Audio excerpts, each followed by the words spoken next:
Disse Jesus: não só de pão viverá o homem, mas de toda a palavra que sai da boca de Deus.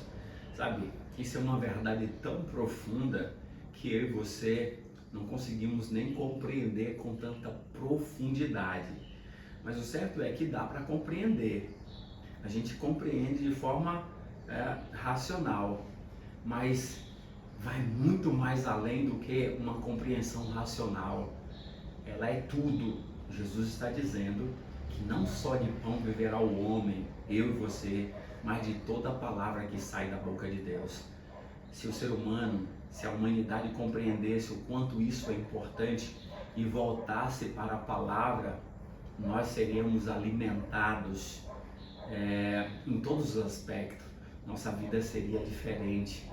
Nós estaríamos muito mais felizes, muito mais em paz e estaríamos desenvolvendo um relacionamento muito mais íntimo com Deus a cada dia. Porque se você e eu queremos viver, a vida está na palavra. Por quê? Porque a palavra revela Jesus. E Jesus disse: eu sou o caminho, a verdade e a vida.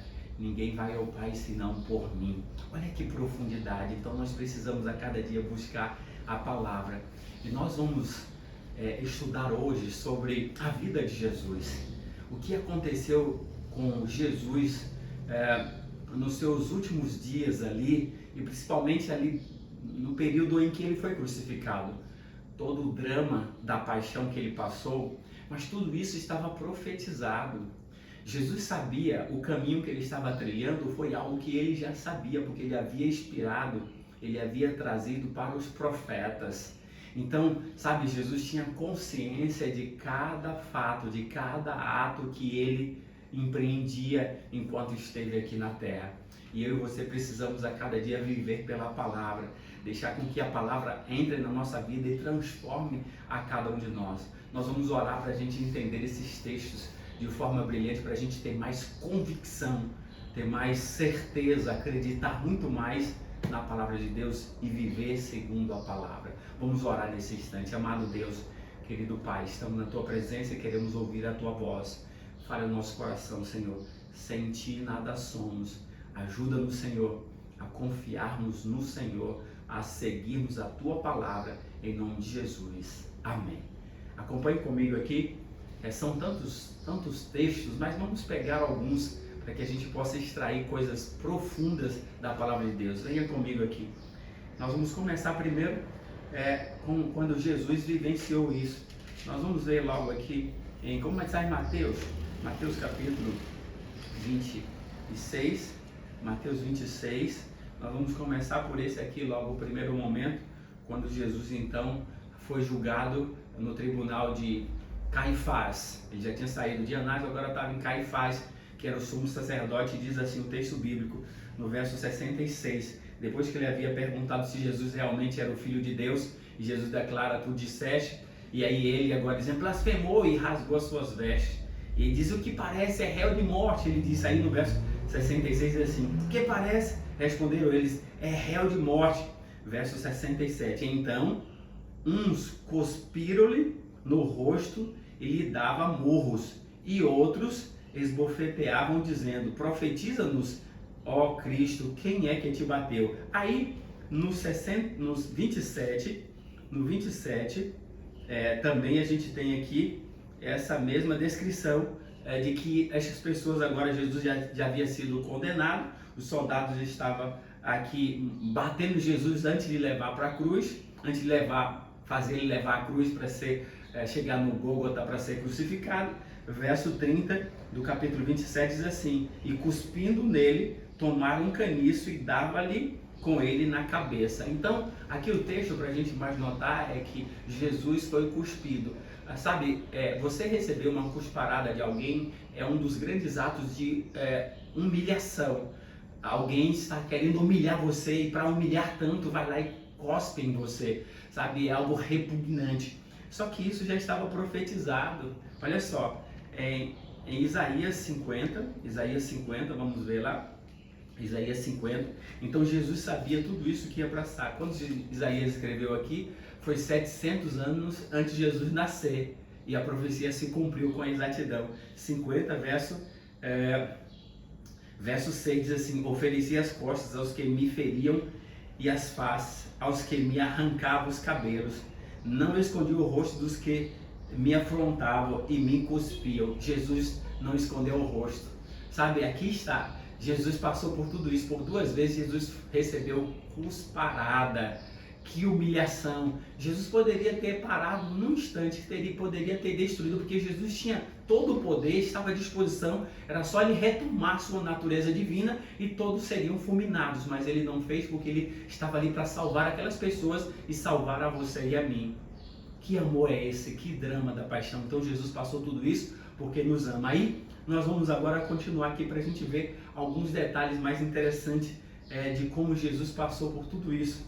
Aqui nós vamos voltar de novo para Mateus, para a gente ver esse texto. Mateus, capítulo 27, agora, capítulo 27, para a gente poder notar isso aqui. Quando Jesus então está aqui na sua morte, ele diz assim, ó, para a gente poder, capítulo 27, verso 45 e 46. Desde a hora sexta até a hora nona, houve trevas sobre a face da terra. Por volta da hora nona, clamou Jesus em alta voz, dizendo: Eli, Eli, lama sabachthani, que quer dizer: ó Deus, Deus meu, por que me desamparaste? Esse foi o grito de desespero. Os pecados seu e o meu estavam jogados sobre Cristo, e ele sentia como se Deus estivesse afastado dele. Ele não sabia o que iria acontecer, porque ele estava num drama terrível, sabe? Ele podia ter desistido aqui: Deus, para com tudo isso, não. Mas ele grita, um grito de desespero: meu Deus, por que me desamparaste?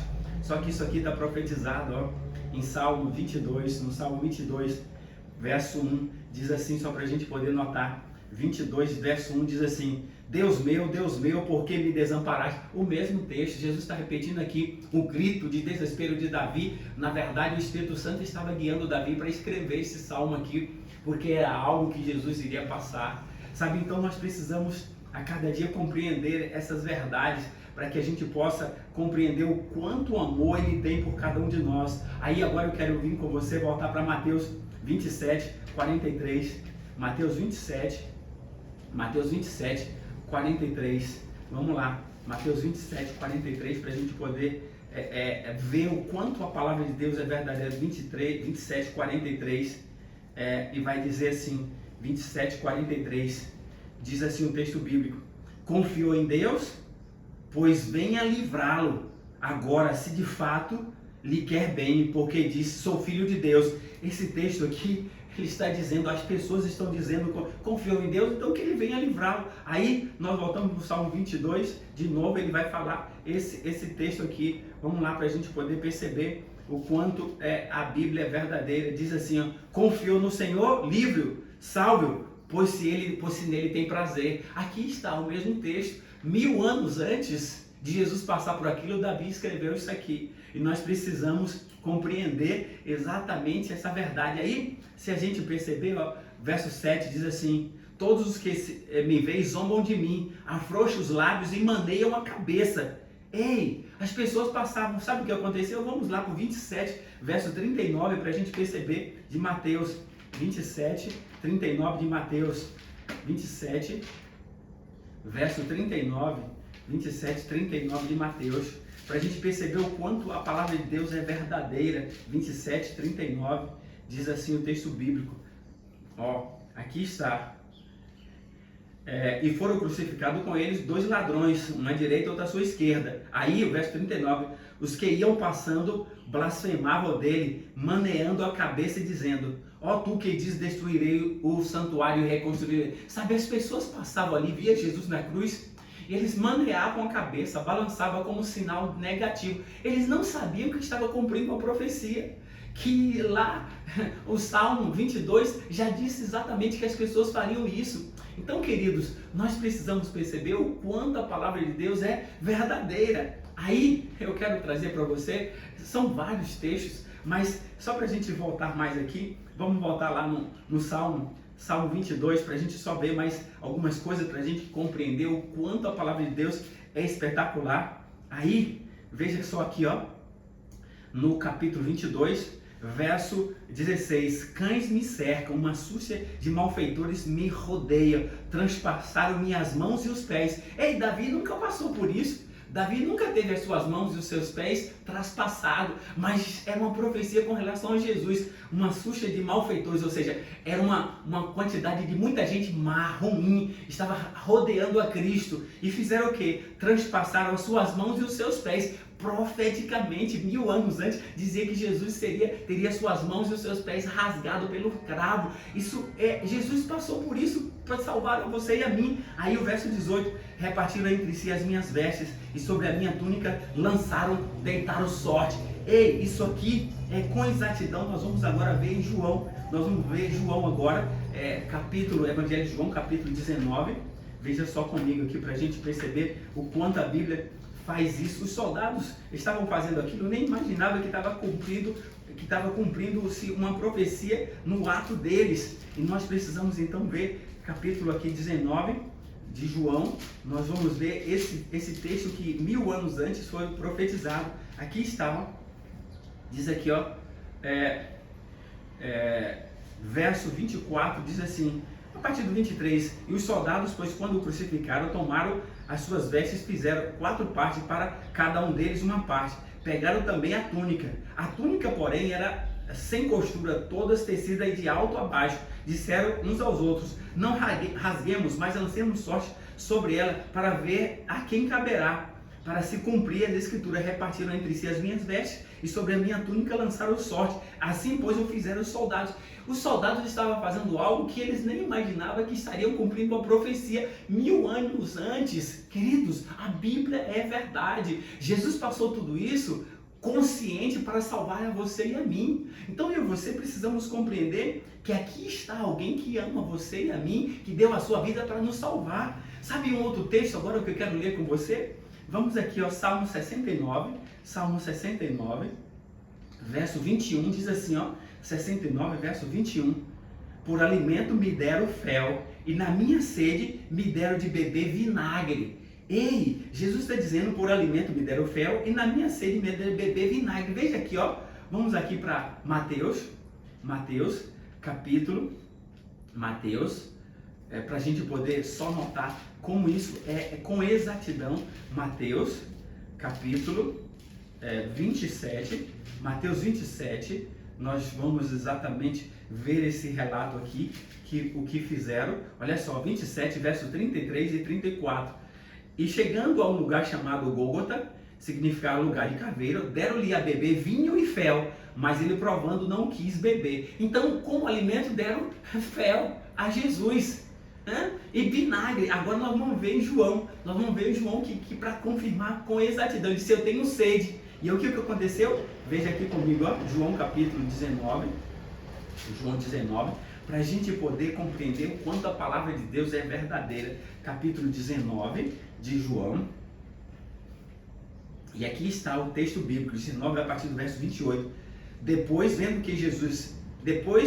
vendo Jesus que tudo já estava consumado, para que se cumprisse as escrituras, disse, tenho sede. Estava ali um vaso cheio de vinagre, embeberam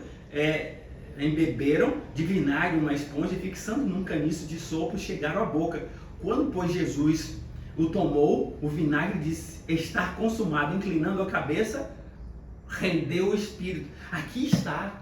Cada detalhe aqui do que aconteceu na vida de Jesus se cumpria as escrituras. Jesus passou tudo isso para salvar a mim e a você. Então aqui está. Quando a profecia 1000 anos disse que daria como alimento fel, e na sua sede daria vinagre, aconteceu com exatidão. E Jesus poderia ter deixado passar essa última parte, só era a última, ele em seguida morreu, tenho sede. E aí os arqueólogos descobriram nos seus estudos que aquele vinagre ali era como se fosse, e aquela esponja era como se fosse o papel higiênico que a gente usa hoje. Naquela época não tinha papel higiênico, então eles usavam uma substância de vinagre para fazer a sua higiene pessoal quando eles evacuavam. Então eles deram uma esponja que servia como papel higiênico e colocaram a boca de Jesus, e Jesus passou tudo aquilo para salvar a você e a mim. Então isso é amor. Jesus passou tudo isso porque ama você e a mim. Então agora cabe a mim e a você tomar uma decisão. Você quer entregar a sua vida a Jesus, deixar ser guiado por Ele, seguir a sua palavra que é a verdade, viver e se alimentar da palavra, para que dessa forma você possa viver a esperança da eternidade? Jesus quer te salvar, a mim e a você. Ele morreu para isso. Agora cabe a mim e a você tomar a decisão de seguir a Jesus, seguir a sua palavra, seguir a sua vontade. Que Deus te abençoe, que juntos possamos decidir fazer a vontade de Deus. E vamos orar nesse instante. Amado Deus, obrigado pela tua palavra, obrigado pelo teu amor, Senhor. Não desistiu de nenhum de nós. Nós choramos em nome de Jesus. Amém.